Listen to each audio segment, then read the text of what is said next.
नमस्ते। स्वामी न्यूज के योग व स्वास्थ्य के इस विशेष कार्यक्रम में आप सबका हार्दिक स्वागत करते हैं दर्शकों। जैसा कि आपको पिछले कई दिनों से हमने आयुर्वेद के इस विषय पर भी बहुत सारे अलग अलग रोगों के बारे में बताया है। डॉक्टर अलग अलग वैद्यों से, अलग अलग डॉक्टरों से मिलकर के आपको उनके अनुभव का लाभ आपको देने का प्रयास किया है। आज इसी प्रकार से पिछले कार्यक्रम की तरह हमारे साथ डॉक्टर शालिनी जी हमारे साथ उपस्थित हैं। डॉक्टर साहब, आपका स्वागत है हार्दिक। तो डॉक्टर साहब से आज हम जानेंगे डायबिटीज के जो कॉम्प्लिकेशन है, लंबे समय तक यदि डायबिटीज का रोग यानी जिसको हम सामान्य शब्दों में शुगर की बीमारी कहते हैं, शक्कर की बीमारी कहते हैं अथवा मधुमेह कहते हैं, इनके कॉम्प्लिकेशंस में बहुत सारी समस्याएं आती हैं, जिनमें से एक कॉम्प्लिकेशन की आज हम चर्चा करेंगे। उसके निदान और उसके उपचार को आयुर्वेदिक और घरेलू चिकित्सा के द्वारा बताने का प्रयास करते हैं, जिसका नाम है डायबिटिक न्यूरोपैथी या फोकल न्यूरोपैथी।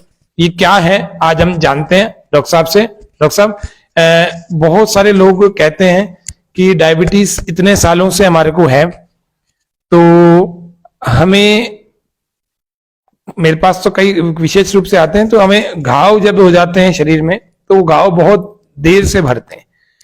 हमें ये समस्या आती है कि किडनी की प्रॉब्लम धीरे धीरे बढ़ती जा रही है।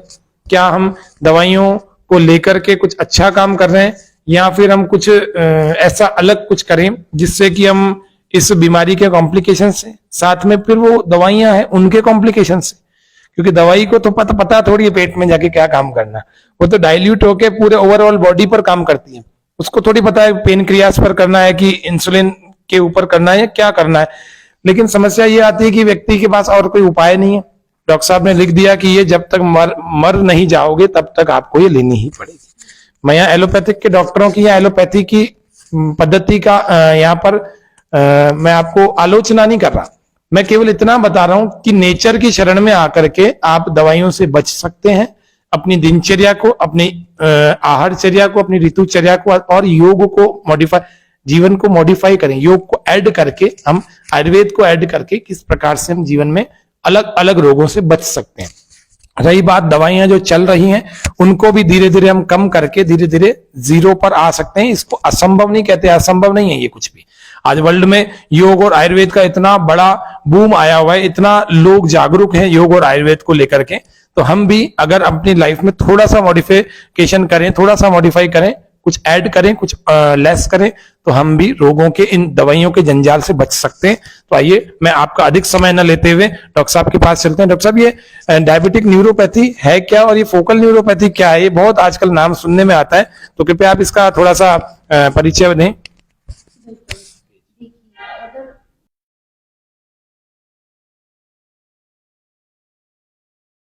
डायबिटिक न्यूरोपैथी की हम बात करते हैं या फिर फोकल न्यूरोपैथी की हम बात करते हैं, तो सबसे पहले तो हम इस चीज़ से समझते हैं कि जो डायबिटीज़ है ये इस प्रकार के कॉम्प्लिकेशंस जो इसमें आते हैं, ये आगे बढ़ कर के क्या होता है कि जब अपनी डायबिटीज़ अनकंट्रोल्ड रहती है बॉडी के अंदर, लंबे समय तक अनकंट्रोल्ड डायबिटीज़ की वजह से जो हमारी बॉडी के अंदर नर्वस सिस्टम है हमारा, वो डैमेज होना स्टार्ट हो जाता है, जिसकी वजह से जो अपने आप कह लो डायबिटिक न्यूरोपैथी होती है या फिर फोकल न्यूरोपैथी होती है। डायबिटिक न्यूरोपैथी के अंदर आपको जो जनरली जो अपना इन्वॉल्व्ड बॉडी पार्ट्स होंगे वो लेग्स और फीट्स ही होंगे, बजाय अगर आप फोकल न्यूरोपैथी की बात करें तो उसके अंदर इंक्लूड हो जाएंगे आपके शोल्डर्स, हैंड्स वगैरह, लेग्स हैं, फीट्स हैं, फेस का पार्ट है, लगभग आप मान लीजिए कि जो होल बॉडी है वो कवर करता है फोकल न्यूरोपैथी। तो इसके अंदर क्या हो जाएगा कि धीरे धीरे कंडीशन पैरालिसिस की तरफ जाएगी।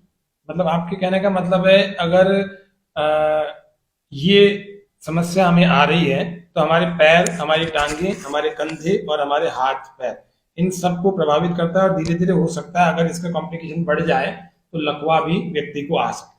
जी बिल्कुल। और एक और चीज होती है कि जरूरी नहीं है कि हमें डायबिटीज हो तभी हमें लकवा आएगा। अगर किसी व्यक्ति को ऑलरेडी पैरालिसिस है तो क्योंकि लंबे समय तक निष्क्रियता जो बनी रहती है उसके शरीर के अंदर, कोई मूवमेंट वगैरह वो कर नहीं पाता है, इस वजह से भी कई बार पेशेंट्स को डायबिटीज हो जाती है। मतलब वाइस वर्सा भी हो सकता है। बिल्कुल। तो इसके वैसे डॉक्टर साहब, इसके लक्षण क्या दिखते हैं मनुष्य के शरीर पर?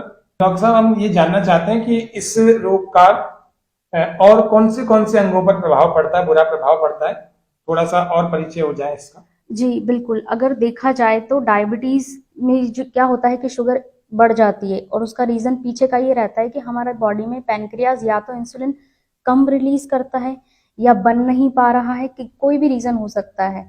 तो इस वजह से क्या होगा कि जो शुगर है वो ब्लड में घूमती रहेगी और आगे जाके नर्व एंडिंग्स को डैमेज करेगी, ऑर्गन्स को डैमेज करेगी। अगर आप देखें ब्रेन्स में, अगर आप ब्रेन के अंदर अगर आप जाते हैं तो वो ब्रेन के अंदर स्ट्रोक वगैरह क्रिएट कर सकती है।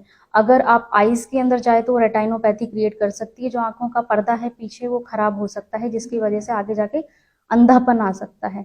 अगर आप हर्ट में जाएं तो ये वहां जाकर के जो वहां की वेसल्स है उनको क्लॉग्ड कर सकती है, वहां पे जमा हो सकता है, कोलेस्ट्रॉल वगैरह होता ही है, जिसकी वजह से ब्लॉकेजेस के आजकल बहुत सारा हमें देखने को भी मिलते हैं पेशेंट्स।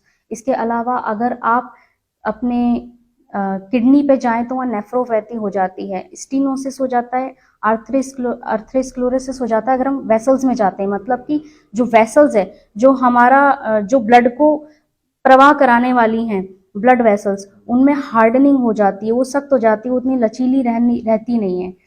मतलब ब्लड फ्लो कराने में बड़ी समस्याएं आने लगती है और नेफ्रॉन्स जो अफेक्ट होते हैं बुरी तरह। हाँ, तो तो इसके अंदर ब्लड वेसल्स की अपनी हार्डनिंग हो जाती है। और अगर आप ये न्यूरोपैथी के अंदर जाए, नर्वस सिस्टम को अगर हम इंक्लूड करते हैं, तो वहां पे शुगर जो है नर्व एंडिंग्स को डैमेज करती है धीरे धीरे, जिस वजह से जो अपने आगे जाकर के पैरालिसिस वाली कंडीशन आने स्टार्ट हो जाती है, कि हाथ पैर काम करना ही बंद कर देते हैं।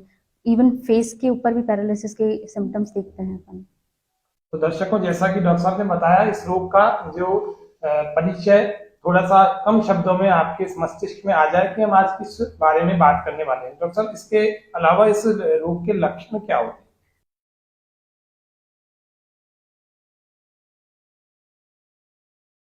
हाँ, अगर आप इसके लक्षणों पर ध्यान देंगे तो जो एरिया अफेक्टेड है वहां पे आपको स्पेशली पेन के सेंसेशन होंगे, दर्द रहेगा, वीकनेस रहेगी, वहां पे सुन्नपन आएगा, टिंगलिंग सेंसेशन होंगे, जैसे चींटियां चलने जैसा, झंझनाहट होना पैरों के अंदर है या हाथों में, जो भी इंक्लूड है एरिया अफेक्टेड है। इसके अलावा लास्ट में अपना पैरालिसिस, यानी कि मूवमेंट ही उसका रेस्ट्रिक्ट हो जाएगा। अगर पेशेंट्स आते हैं कई जिनके हाथ अपन नॉर्मली इतने ऊपर लेके जा पा रहे हैं, तो कई लोग यहाँ तक ही लेके जा रहे हैं, यहीं तक कि इससे ऊपर जा ही नहीं रहा, तो ये सिम्टम्स में ही आ गया जैसे इसके। गुटखा खाने वालों के मुंह कम खुलता है, इस बिल्कुल। प्रकार से। हाँ। मेरे पास तो डॉक्टर साहब ऐसे बहुत सारे पेशेंट्स जिनको मैं ऑनलाइन अभी योग करवा रहा हूँ, उनमें से बहुत सारे ऐसे हैं जो डायबिटीज के कॉम्प्लिकेशंस की तरफ जा रहे थे धीरे धीरे। बिल्कुल। अब उनको योग करा के, कुछ नेचर की चीजें करवा के, थोड़ी उनके हेल्थ को थोड़ा चेंज करके, नियमित रूप से उनको करवा के, उनकी लगभग दवाई, पहले तो एलोपैथिक से मैंने उनको आयुर्वेद की दवाई पर लाया, और अब आयुर्वेद की दवाई को भी धीरे धीरे बंद करने की स्थिति में आ गए हैं, और कुछ की तो बंद कर भी दिए। तो ऐसे लोग जो वास्तव में योग की शरण में, आयुर्वेद की शरण में आ रहे हैं, वो पूरी तरह से दवा मुक्त हो सकते हैं, ये बात पक्की है। आयुर्वेद का मतलब दवा लेना नहीं होता, ये ध्यान रखना। वन ऑफ द पार्ट है स्वस्थ से स्वास्थ्य रक्षणम, आतुरस्य विकार प्रशमनम च। स्वस्थ व्यक्ति के स्वास्थ्य की रक्षा करना, अर्थात आयु का वेद, जीवन का वेद, जीवन को ठीक प्रकार से जीना कैसे होता है, उसका प्रॉपर अगर नॉलेज किसी ग्रंथ में है तो आयुर्वेद में, आयुर्वेद ऋग्वेद का उपवेद है। और इसी के बाद जब एक कालांतर में अलग अलग इसके ग्रंथों का और निर्माण किया गया, आचार्य चरक ने चरक संहिता का, जिनको बाद में महर्षि पतंजलि कहा गया, और एक महर्षि सुश्रुत और धन्वंतरी और आदि और भी बाद में विद्वान जो महर्षि वाग्भट्ट आदि हुए, इन सब के ग्रंथों में मुख्य रूप से जीवन जीने की पद्धति, ठीक ठीक पद्धति, स्वस्थ वृत्त और सदवृत्त के नाम से दी हुई है। यदि हम इनको ही फॉलो करें तो हमें कभी आवश्यकता ही नहीं पड़ेगी, क्योंकि आयुर्वेद का एक वाक्य है, पथ्य सती गदार तस्य किम औषधम निषेवण, अपथ्य सती किम औषधम अर्थम। वो कहता है कि यदि कोई व्यक्ति पथ्य का पालन कर रहा है, अर्थात परहेज रख रहा है, जीवन में ठीक ठीक प्रकार से कर रहा है सारे व्यवहार को, खान पान, रहन सहन, ऋतुचर्या, रात्रिचर्या, दिनचर्या आदि सभी को, तो उस व्यक्ति को औषधि की आवश्यकता ही नहीं पड़ेगी। और यदि कोई व्यक्ति औषधि लेने के बाद भी पथ्य का पालन, अपथ्य का पालन नहीं कर रहा, तो फिर भी उसको औषधि की आवश्यकता नहीं है, क्योंकि जब वो परहेज ही नहीं कर सकता तो औषधि लेने की आवश्यकता क्या पड़ेगी। तो वो बीमार होने के बाद भी उसके ऊपर दवाई काम नहीं करेगी, जिस व्यक्ति का जीभ पर और अपनी इंद्रियों पर संयम नहीं है और अपने दिनचर्या आदि को उसमें ठीक है। तो डॉक्टर साहब, इसके कारण क्या होते हैं इस रोग के?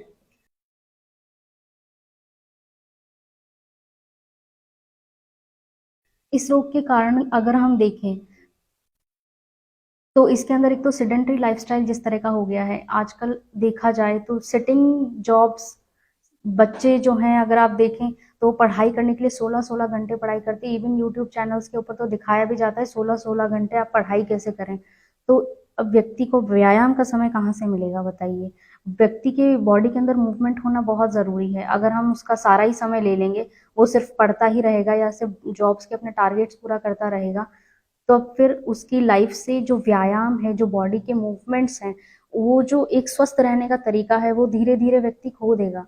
इस हिसाब से देखा जाए तो आगे जाके व्यक्ति डिप्रेशन में तो जाएगा ही जाएगा, धीरे धीरे बॉडी में कफ बढ़ेगा, ओवरवेट होगा पेशेंट, तो ये ओबेसिटी की तरफ, ओवरवेट की तरफ और आगे जाकर के डायबिटीज की तरफ जाएगा, प्लस अन्य प्रकार के डिजीजेस भी इसमें हो सकती हैं। हाँ, इसके अलावा जो बाहर का जैसे फास्ट फूड वगैरह लोग ज्यादा खाते हैं, अगर आप जो एक होता है कि घर के अंदर किसी जमाने में हमारे जो पुश्तैनी घर की एक परंपराएं होती थी हर घर की, कि जो फूड है, जो खाना है, हमारा भोजन किस प्रकार से बनना चाहिए, आजकल वो परंपराएं तो छूटती जा रही हैं। इसके अलावा क्या हो रहा है कि जो बाहर की विदेशी जो आहार है उनका बहुत अच्छे से हम उनको ज्यादा खाते हैं, पिज्जाज है, बर्गर्स है, फूड जो बाहर के हैं, नूडल्स वगैरह है।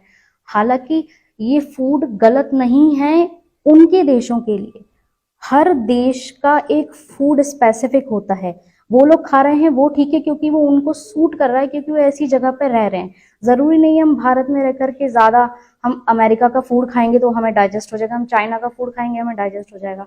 ऐसा मतलब है कि हम जिस जगह पे रहते हैं उस जगह पे, उस जगह का मौसम, वहां पे होने वाले मौसम में जो बदलाव रहते हैं, इनका बहुत प्रभाव पड़ता है कि हम किस प्रकार का फूड खाएं। अगर हम मान लीजिए जैसे जंगल प्रदेश राजस्थान को मानते हैं, राजस्थान में अगर आप जैसे पैदा हुए हैं तो आपको राजस्थान में ही उगी हुई चीजें ज्यादा बेहतर सूट करेंगी। अगर हम नॉर्थ का भी फूड खाएं तो वो भी आपको उतना अच्छा बॉडी में सूट नहीं करेगा, क्योंकि जहां पर जिस जगह पर जिस प्रकार का फूड है, अगर तो अपने आप मतलब जैसी डिजीज होगी ना उसकी औषधि भी वहीं उत्पन्न होती है जलवायु के अनुसार। बिल्कुल।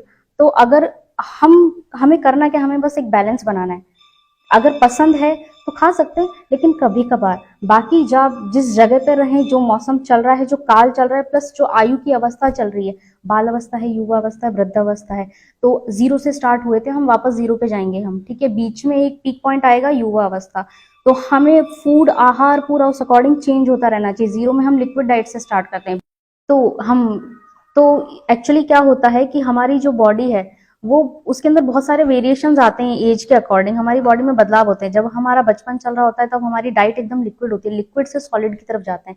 और अगर आप वृद्धावस्था के अंदर देखें तो वृद्धावस्था के अंदर आप सॉलिड से लिक्विड की तरफ जा रहे हो। तो जो एज के अकॉर्डिंग हमारे जो बॉडी है उसके अंदर भी काफी वेरिएशंस आते हैं। हमारी डाइट उसके अनुसार बदलती रहनी बहुत जरूरी है। जरूरी नहीं है कि जो बचपन में हम जिस तरह का फूड लेते थे वो हम जवानी के अंदर खा सकते हैं, और जो जवानी में ले रहे हैं वो हम बुढ़ापे में के अंदर खा सकते हैं।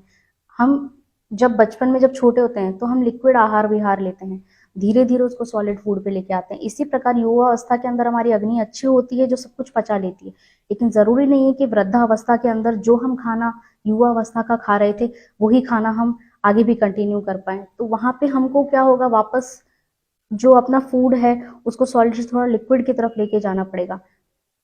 तो कहने प्राकृतिक चिकित्सा में डॉक्टर साहब ऐसे ही करते हैं, पेट का, अपने शरीर का इकोसिस्टम चेक किया जाता है।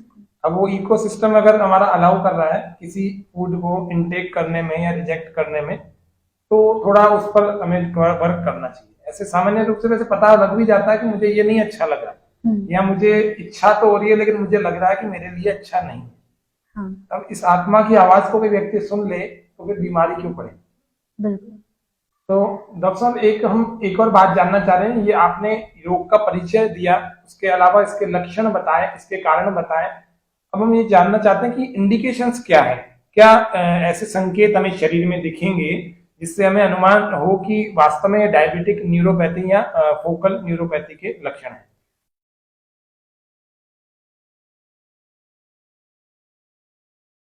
देखिए, पहले तो आपको जो वार्निंग साइन अपनी बॉडी के अंदर सबसे पहले दिखाई देगा वो होगा प्री डायबिटिक कंडीशन जिसे हम कहते हैं।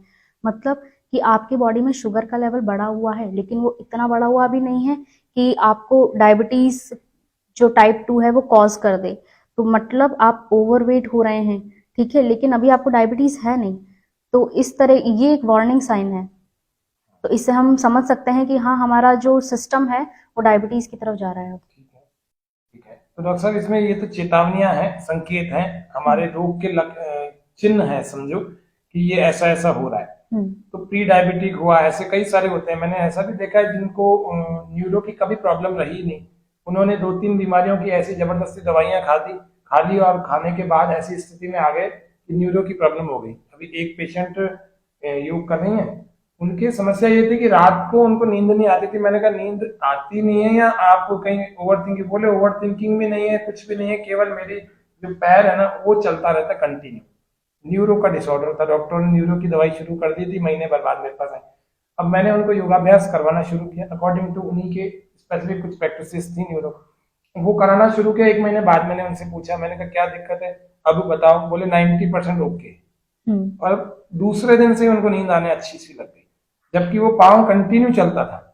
मतलब वो उनका कहना था कि मैं न चाहते हुए भी इस पैर को रोक नहीं पा रही, मतलब चाहते हुए भी रोक नहीं पा रही, ऐसी स्थिति में थी। अभी महीने भर हुआ, उसके बाद उन्होंने बताया 90% ठीक है। और दूसरे महीने के बाद मैंने उनसे पूछा, मैंने उनको पूछा कि मैंने कहा अब क्या प्रॉब्लम है, तो उन्होंने कहा बोले ये प्रॉब्लम थी कि नहीं थी मुझे पता भी नहीं है ऐसी स्थिति में। हालांकि उनको डायबिटीज नहीं है। बाद में मैंने कहने से उन्होंने डायबिटीज का चेक कराया तो उनको पता लगा कि पहले कहीं प्री डायबिटिक कंडीशन थी, अब नहीं है, अब प्रॉपर है। अब क्योंकि मंडूकासन आदि कुछ अभ्यास और करवा रहे हैं, थोड़ा नीम का सेवन करवा रहे हैं, आयुर्वेद और योग की शरण में किसी प्रकार से उनको लाए। अब धीरे धीरे अब उनकी कंडीशन अच्छी है। जबकि जवान बिल्कुल युवा अवस्था में 35-40 की स्थिति में तो व्यक्ति के अंदर बहुत सारा बल होना चाहिए और कुछ भी कर गुजरने वाली एक क्षमता, एक उत्साह होना चाहिए। अब वो नहीं है, शरीर रोगों के, बीमारियों के और दुर्बलताओं के अगर जकड़न में है तो हमें कुछ बातों को समझना चाहिए। डॉक्टर साहब, अगर इस रोग के उपचार की बात की जाए, सामान्य रूप से डायग्नोस तो हमने करके देखा, निदान देखा, अब हम सोच रहे हैं कि अगर इसके बारे में लोगों को संकेत के बारे में पता लग जाए, या जो लोग डायबिटीज को झेल रहे हैं कई वर्षों से, बहुत सारे समय से सहन कर रहे हैं और इसकी दवाइयां भी लेकर के डायबिटीज को मेंटेन रखा हुआ है जिन्होंने, लेकिन फिर भी उसके कॉम्प्लिकेशन तो उनको झेलने पड़ेंगे, दवाइयों के भी और रोग के भी। तो अब उसको कैसे ठीक किया जाए कि हम ये तो कम से कम जाने कि हम अधरंग की तरफ, लकवे की तरफ न जा सके। और उसके अलावा और न्यूरो की जो प्रॉब्लम्स होती हैं, वेरियस बहुत सारी होती है न्यूरो की प्रॉब्लम्स, तो इनकी तरफ हमारा शरीर कभी भी टर्न ना करे। कैसा हम उपचार, कैसा खान पान और क्या हम न करें, क्या इसके बारे में हमें दर्शकों को बताएं।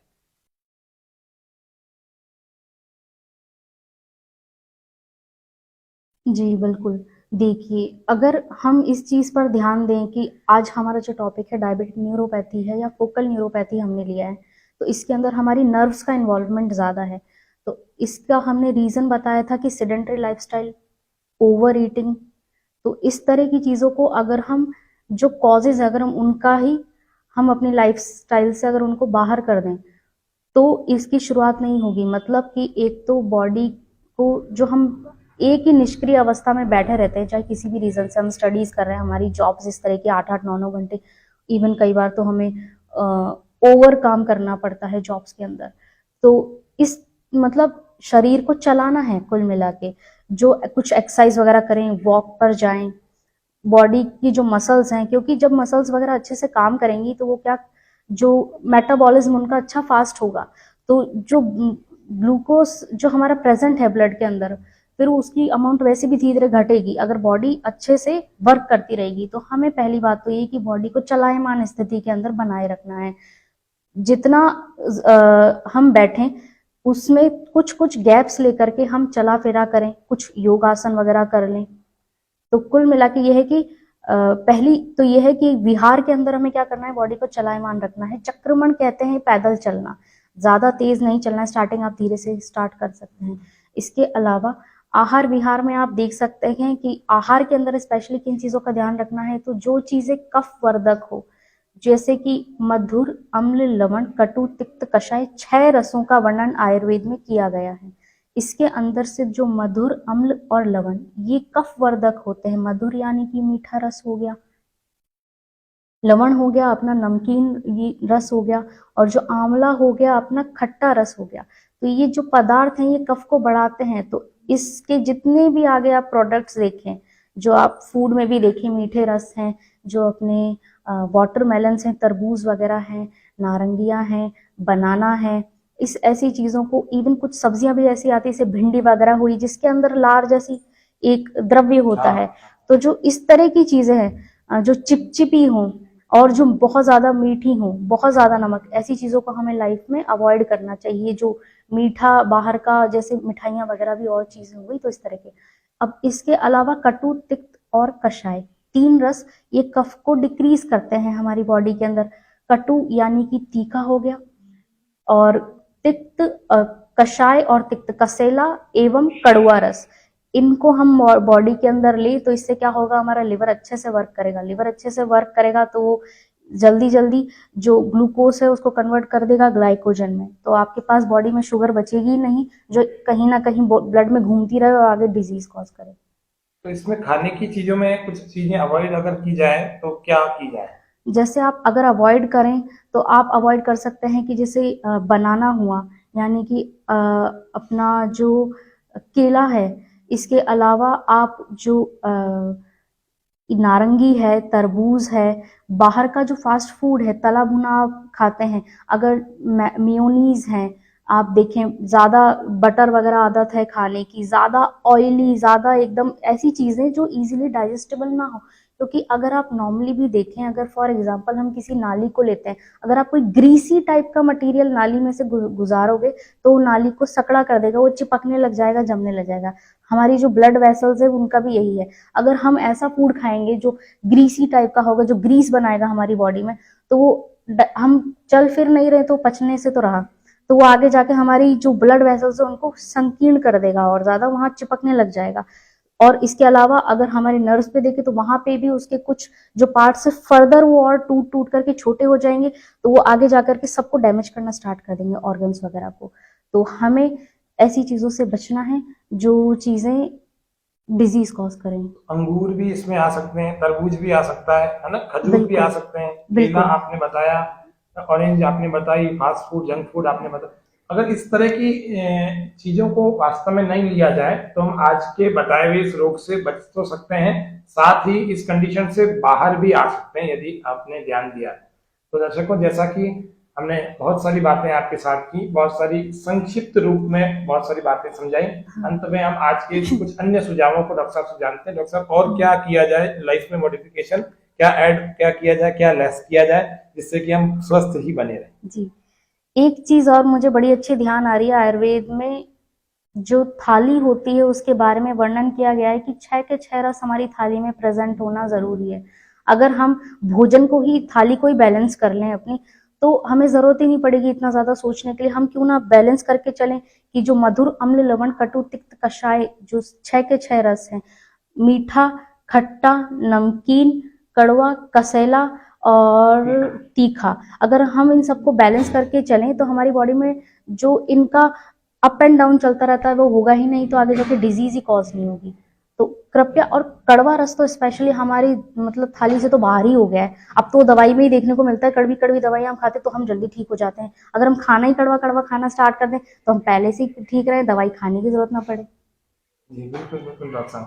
तो आज के इसमें हम कार्यक्रम में एक संदेश अंतिम में जरूर रखते हैं। डॉक्टर साहब, आपका क्या संदेश है दर्शकों के नाम आज के एपिसोड में? जी, मेरा यही संदेश है आप सभी के लिए कि अपनी बॉडी के ऊपर ध्यान दीजिए। छोटी से छोटी जो आपको अगर कुछ सिम्टम्स लग रहे हैं अपनी बॉडी में कि आज ऐसा क्यों फील हो रहा है, तो ऐसे नहीं कि इसको जाने दो कि नहीं कोई बात नहीं, कल नहीं हुआ, परसों नहीं हुआ था, आज हो रहा है, कल नहीं होगा, ऐसा नहीं है। हमें अपनी बॉडी को बहुत सूक्ष्म तरीके से उसको ऑब्जर्व करना चाहिए, उसकी हर एक एक्टिविटीज को, प्लस हमें खुद को जानना चाहिए। आजकल जैसी लाइफस्टाइल चल रही है, इंसान इतना बिजी रहता है, भागदौड़ में रहता है, उसकी बजाय थोड़ा हम खुद के लिए समय निकालें, खुद को जानें, हमारी बॉडी को जानें और हमारी बॉडी के लिए क्या अच्छा है, क्योंकि आयुर्वेद के अनुसार हर एक बॉडी एक दूसरे से अलग है प्रकृति के अकॉर्डिंग। तो हम अपनी बॉडी को जितना जानेंगे तो उसकी बीमारियों का भी हम पता लगा सकेंगे, प्लस उसका शमन कैसे करना है वो सब चीज हम खुद ही मतलब काफी अच्छा डायग्नोस कर लेंगे। तो हमें कि हम खुद की बैलेंस लाइफ अच्छी जी सकते हैं। तो योग की कुछ क्रियाओं को प्रतिदिन करना चाहिए। जी बिल्कुल, योग तो आप बिल्कुल फॉलो करें। स्पेशली अभी तो अच्छा वसंत ऋतु चल रहा है, आप इसके अंदर जितना बढ़िया योगा वगैरह करेंगे तो ये कफ जो है ये अपने आप डाइजेस्ट हो जाएगा आपकी बॉडी के अंदर, जिसकी वजह से आपको डायबिटीज जिनकी होगी वो तो बढ़ी हुई आ रही होगी, तो वो चीज बैलेंस्ड रहेंगी सारी की सारी। इसके अलावा जो अदर डिजीजेस हैं वो भी, और इवन जो प्री डायबिटिक की अपन कंडीशन की बात कर रहे थे उसमें तो वो तो खत्म ही हो जाएगी। बहुत अच्छा, बहुत अच्छा। बहुत डॉक्टर साहब, आपका बहुत बहुत धन्यवाद। आज अपने विशेष कार्यक्रम हमने रखा डायबिटिक न्यूरोपैथी। इस कार्यक्रम में दर्शकों के ज्ञान को आपने बढ़ाया, जो लोग इस समस्या से जूझ रहे थे अथवा जिनको संकेत पता भी नहीं था, अनुमान भी नहीं था, अंदाजा भी नहीं था कि क्या वो इस समस्या से और परेशान हो सकते हैं क्या, तो उन सभी के लिए आपने बहुत सारी बातें बताई और बहुत सरल शब्दों में आपने अपनी बात को रखा। इतनी आयुर्वेद की विशेष जानकारियों को लेकर के और बीमारियां कैसे ठीक रखने की स्थिति में हम अपने दिनचर्या को हम ठीक रखें, काफी सारी ऐसी बातें जो वास्तव में आम आदमी को पता नहीं होती और पता होने के बाद भी कई बार ध्यान नहीं दे पाते। तो इसीलिए सब दर्शकों को मेरा भी एक संदेश सबको मैं देता हूं कि हम अगर सबसे पहले सुबह अपने बड़ी आंत की शुद्धि कर लेंगे, निश्चित रूप से हम बहुत अच्छे स्वास्थ्य को पा सकते हैं। उषःपान के नाम से आयुर्वेद में इसको कहा गया। तो उषःपान अर्थात सुबह उठ करके बैठ करके गुनगुने जल को अथवा सामान्य जल को हम घूंट घूंट करके पिए 1 से 2 गिलास। यदि हम इतना कर लेंगे, उसके बाद थोड़ा चहलकदमी करें, चक्रमण करेंगे, तो धीरे धीरे करके हमारी बड़ी आंत शुद्ध होने लगेगी, अर्थात नेचुरली आपको पेट साफ होने लगेगा। आपको किसी प्रकार के कब्ज आदि का चूर्ण, गैस आदि का चूर्ण लेने की आवश्यकता नहीं पड़ेगी। यदि आप अभी युवावस्था में हैं, 20 से लेकर 40 साल के मध्य में है, तो आपका ये सामान्य रूप से कब्ज ठीक हो सकता है यदि आपने उषःपान और चक्रमण को और प्रातः काल जल्दी जागने को अगर किया। उसके बाद योगाभ्यास आप कर सकते हैं। जैसे ही पेट आपका शौच आदि से निवृत्त हो जाए, उसके बाद आप योगाभ्यास को नियमित रूप से करें। 30 से 40 मिनट प्रतिदिन आपको मिनिमम, कम से कम हफ्ते के 5 दिन तो योगाभ्यास जरूर करें।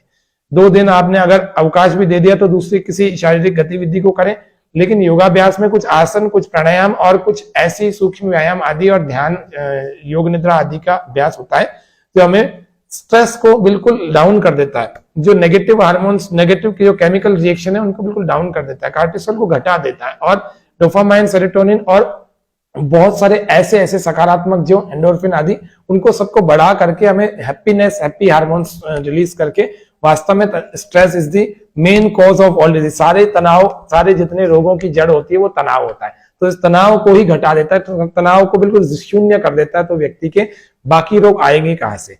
आयुर्वेद भी, ग्रंथ भी, हमारा भारतीय शास्त्र भी कहता है, वो कहता है प्रज्ञापराधो ही सर्व रोगानां मूलम, अर्थात प्रज्ञापराध बुद्धि का और मन का बिगड़ जाना अर्थात तनाव की बात है। और हिंदी के वाक्य भी इसके मिलते जुलते मिलते हैं। वो क्या है? तनाव सब रोगों का मूल है। तो इन सब तीनों ही भाषाओं में ये पता लग रहा है कि हमें तनाव को बढ़ने नहीं देना, स्ट्रेस को बढ़ने नहीं देना। जब जब स्ट्रेस को हम बढ़ने देंगे तो कई दिन बाद ये डिप्रेशन का रूप ले लेगा, और डिप्रेशन से हर व्यक्ति बाहर नहीं आ सकता। उसके लिए फिर योग का सहारा लेना पड़ेगा, आयुर्वेद का, और एक अच्छे काउंसलर का सहारा लेना पड़ेगा। इसके बिना डिप्रेशन से बाहर आना बहुत कम संभव होता है। यहाँ तो इतना आत्मविश्वास हो या माहौल बदले, खान पान को बदले, हर व्यक्ति के बस की बात नहीं होती। इसलिए आप योग की, आयुर्वेद की शरण में आए। जिस भी स्थिति में आपको समस्या की बात नहीं है, ये पहला और अंतिम पड़ाव है। आप ऐसे समझ लीजिए, आयुर्वेद और योग और प्राकृतिक चिकित्सा पहला और अंतिम पड़ाव है। फिर भी जिनको ज्यादा समस्याएं आ गई, डॉक्टर साहब के पास आप पंचकर्म चिकित्सा के लिए आए। डॉक्टर साहब आयुर्वेद के अच्छे चिकित्सक हैं, BAMS, और पंचकर्म चिकित्सक हैं, पंचकर्म की चिकित्सा देते हैं। अजमेर के भगवानगंज, अजमेर राजस्थान के भगवानगंज में आपकी पंचकर्म थेरेपी का एक सेंटर है। आप इनसे सहायता ले सकते हैं। अजमेर वासियों के लिए तो बहुत अच्छी खुशखबरी है कि स्वामी न्यूज पर भी आपके बारे में बहुत सारी जानकारियां नियमित रूप से प्रसारित होती हैं। तो आपके सेंटर की, आपकी सेवाओं का लाभ उठाएं। निश्चित रूप से मैंने जिन जिन को यहाँ पर सजेशन किया या जो भी यहाँ चिकित्सा करा रहे हैं, सबसे पूछ करके देखा, वास्तव में उनके बहुत अच्छे रिजल्ट हैं। आपकी बहुत अच्छी चिकित्सा पद्धति है, बहुत सेवा भावी है, और पूरा मन लगा करके पेशेंट की रोग पर काम करते हैं। और शुल्क की दृष्टि से देखा जाए तो बहुत न्यून नाम मात्र का शुल्क है। तो मैं सब दर्शकों से भी निवेदन करूंगा, यदि आपको जोड़ों में दर्द आदि या बहुत सारी ऐसी समस्याएं हैं जिनसे आप बहुत जूझ रहे हैं कई सालों से, अलग अलग दवाइयों से ठीक नहीं हो पा रही, आप पंचकर्म का सहारा लें, और उसके लिए आप डॉक्टर साहब की सेवाएं ले सकते हैं, अजमेर वाले। निश्चित रूप से आप सब लोग बहुत अच्छे स्वस्थ रहेंगे, बलवान रहेंगे। करें योग, रहें निरोग। जय हिंद, जय भारत।